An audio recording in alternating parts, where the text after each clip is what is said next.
You're listening to Logan's Voice. I'm Doug Ballinger. I'm Logan's dad. And today's episode is the one I wish someone had given me when all of this first started, not when it ended, not after the funeral, not after the obituary was posted and the casseroles stopped showing up. I needed this episode before I even knew what fentanyl was or how to spell fentanyl, before I knew about xylazine, before I knew about the drug supply my son was relying on to stay afloat was already laced with death. Logan died on May 19th of 2020. He was 32 years old. He thought he was using heroin. It wasn't. It was fentanyl and xylazine. Two drugs designed to knock people out, to kill cheaply and silently. Logan didn't stand a chance, and I didn't know enough to help him. This episode is a warning, a neon sign written in heartbreak. It's the brutal truth for any parent who's just starting to see the signs and is still holding on to hope that maybe it's not that bad. Maybe it'll pass. Maybe they're just experimenting. They're not, and it won't. And before we start, please do something for me. Subscribe to this podcast on YouTube and follow me on Facebook. Because if this reaches one more parent in time, then Logan's voice is still saving lives. It doesn't start the way you think. You think you know your child? Well, of course you do. You raised them. You saw their first steps, their first day of school, their proud moments, their heartaches. You watched them fall and get back up.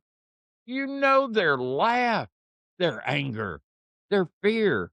You know who they are. But addiction doesn't introduce itself like a stranger. It creeps in like background noise in the mind. Anxiety, sadness, restfulness, self-doubt. At first, they manage. At first, they smile through it. And then slowly, they start looking for anything that quiets the noise. That's where it starts.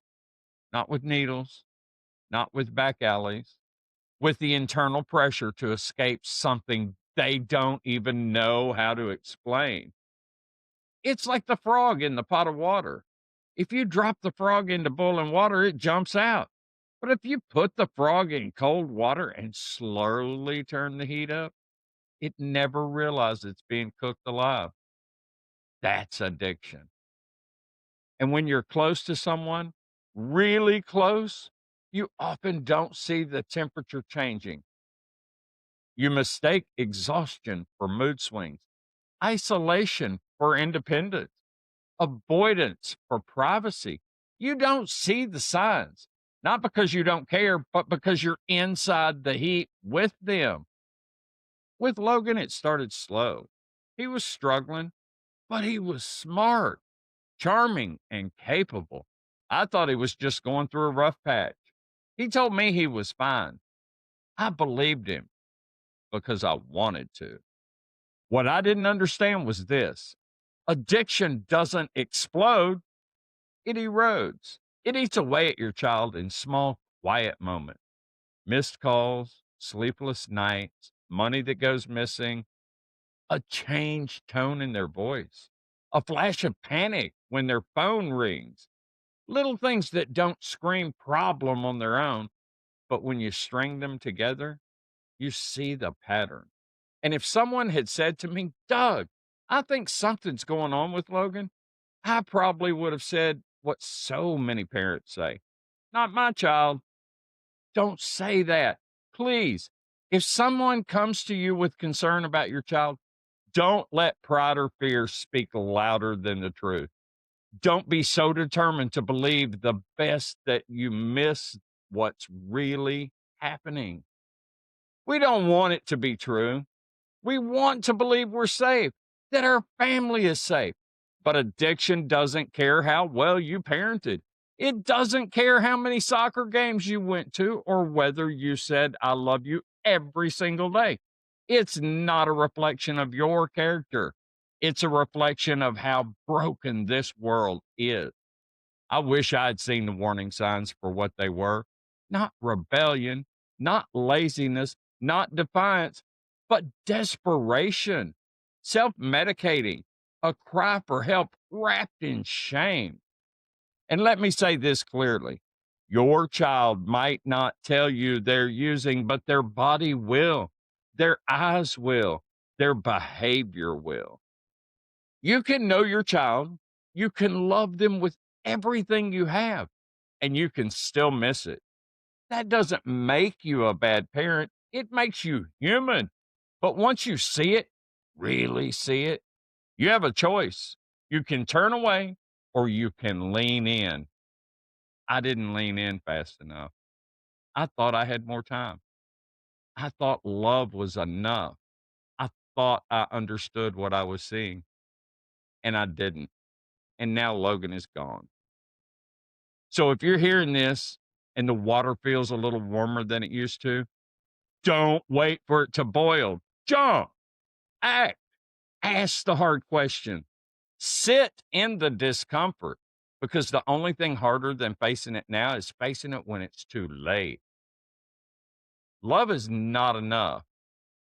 If love alone could save people, my son would still be here. I loved Logan with my entire being. I didn't just care, I fought. I worried. I begged. I showed up. I cried. I tried everything I knew how to do, and it still wasn't enough. Not because I didn't love him hard enough, but because addiction is not cured by love. Love is not a treatment plan. It's not medically assisted detox. It's not a safe supply. It's not harm reduction. It's not therapy. Love can anchor someone to hope, but it cannot pull them out of a storm. That's bigger than both of you. And while love isn't enough to save someone on its own, shame will absolutely kill them. There were moments I thought I was doing the right thing by getting tough, by setting hard lines, by saying, you need to clean up or you're out. I thought that if I was just hard enough, he'd hit bottom, bounce off of it, and start climbing back. But you know what happens when people hit bottom? They die there. And shame doesn't build ladders, it builds walls.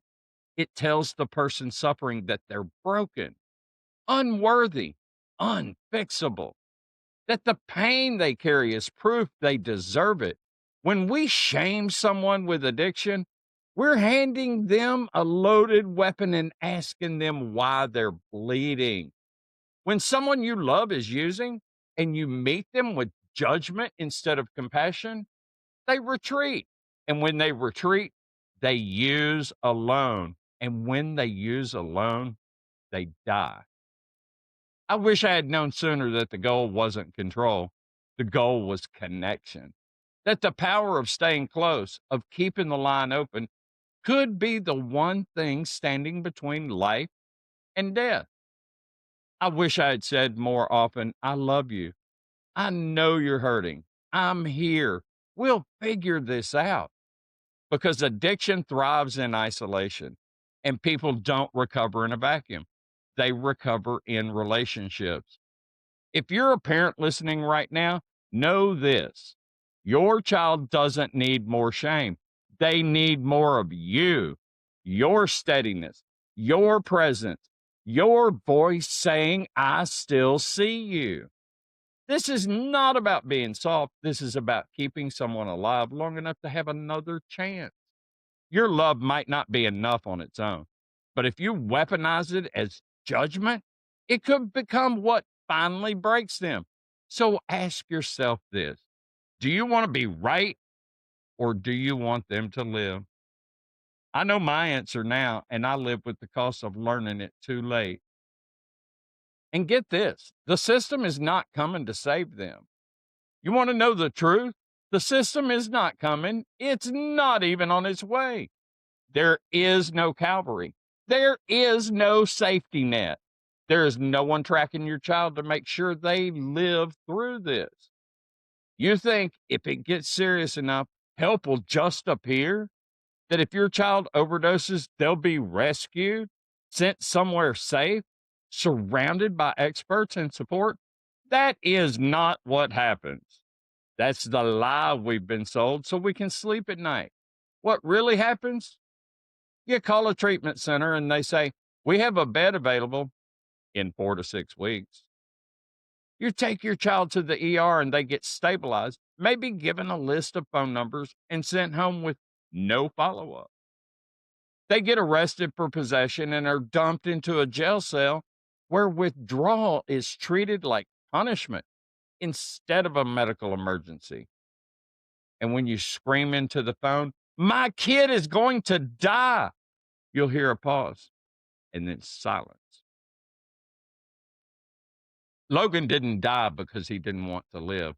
He died because the help he needed wasn't there in time.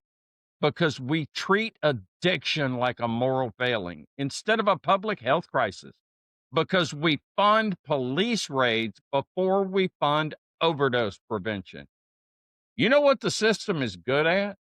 Blame and reports, postmortems, saying he made his choices. But when your child is dead, those words don't bring them back. They don't fill the chair at the dinner table. They don't rewrite the obituary. I wish someone would have looked at me in the eye and said, "Doug, if you want your son to live, you need to be louder than the silent. You need to fight now because there may not be a second chance." The system didn't save Logan. It processed his death. That's what we do in this country. We don't prevent tragedy, we manage it. So, no, don't wait for help to show up. You show up, you scream, you advocate, you make noise until someone listens. Because if you don't, your child may disappear into the same silence that took mine. What I know now and what you need to know today, I know that if I could go back, I would never wait for rock bottom. I would learn that rock bottom isn't a clean moment. It's a grave. And by the time your loved one hits it, it may already be too late to pull them out. I would tell Logan clearly, directly, over and over, "I love you. I'm not giving up. I will sit in this with you. I am not ashamed of you. I want you safe more than I want you sober." I would keep Narcan in the house, in my glove box, in his backpack. I would learn how to use it. I would teach his friends how to use it. I would stop pretending that my son wasn't at risk of dying and instead prepare myself to keep him alive. I would test his drugs if I had to. Yes, I said that. I would rather know what he was taking than pretend he wasn't using it all. Because dead is dead, whether you know about it or not. And if a fentanyl test strip can be the difference between another day and no more days, use the damn test strip. I would stop listening to people who told me I was being too soft, too enabling, too emotional. I would stop worrying about judgment from people who don't have skin in the game. Because I promise you this, those people will not be at the funeral. I would focus on one goal: keep my son alive long enough to get another chance. And I would tell every other parent, educate yourself now, not later. Don't wait until the obituary forces you to think. Learn about harm reduction. Learn about how trauma shows up in addiction. Learn about what real help looks like, not just the shiny brochures. Don't wait for permission to be your child's lifeline. Be it now.